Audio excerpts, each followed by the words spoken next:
बिखर करके अलग अलग उसी से इस सौर मंडल के तमाम ग्रहों, उपग्रहों, तारों, आकाश गंगा, नक्षत्रों का निर्माण हुआ है।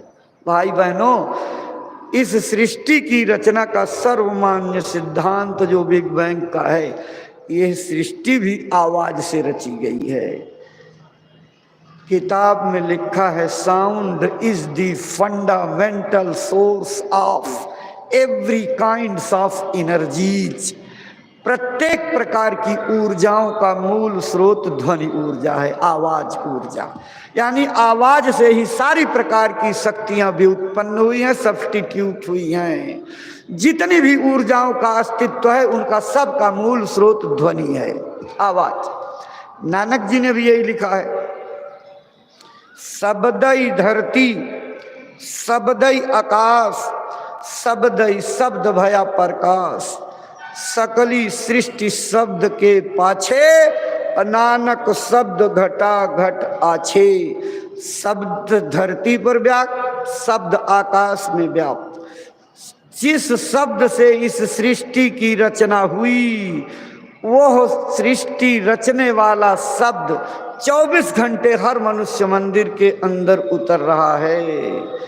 सकली सृष्टि शब्द के पाछे, और नानक शब्द घटा घट आछे।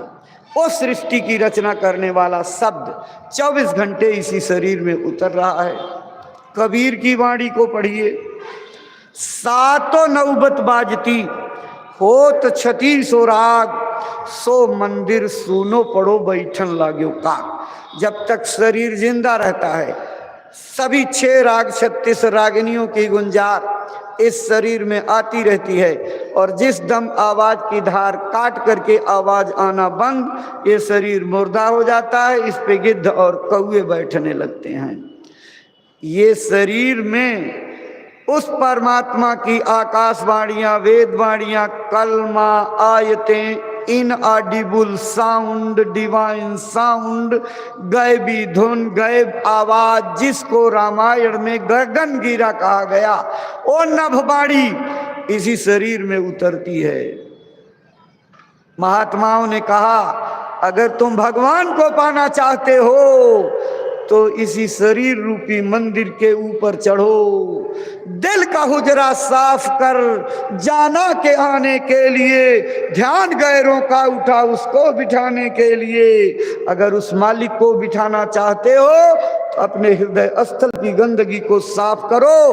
परमात्मा गंदगी के ढेर पर कभी नहीं उतरता है। इस कूड़े के ढेर को साफ करो, पहले दिल के हुजरे को साफ करो। दिल इसको कहते हैं, दोनों आंखों के बीच तीसरे तिल को। इसी जगह पर अंतःकरण पर गंदगी जमा होती है। महात्मा कहते हैं, इस अंतःकरण की गंदगी को पहले साफ करो। जब इसको साफ करोगे, उन्होंने सीधे तौर पर आपको मना किया, कहा नकली मंदिरों मस्जिदों में जाए सदा अफसोस है, कुदरती मस्जिद का साकिन दुख उठाने के लिए। बाहर के उन मंदिरों में जिसमें बाहर से आवाजें करते हो, बाहर से कीर्तन करते हो, बाहर से चिराग जलाते हो, उसमें तो तुम बड़ी श्रद्धा से जाते हो। और जिसमें बिना किसी दिया चिराग के अखंड दीपक रोशन हो रहा है, बिना बजाए घंटे शंख नगाड़े बज रहे हैं, उस चेतन मंदिर के अंदर बैठे हुए भगवान को कोई नहीं पूजता है। क्या काम करो, इस कुदरती काबे की तू मेहराब में सुन गौर से, आ रही धुर से सदा तेरे बुलाने के लिए। ऐ भाई बहनों, उस परमात्मा के लोक से अपने लोक में ले जाने की दया करने वाली आवाज 24 घंटे आ रही है। इसी छज्जे पर चढ़ करके उन आवाजों को सुन लो, यही भगवान का सच्चा भजन है।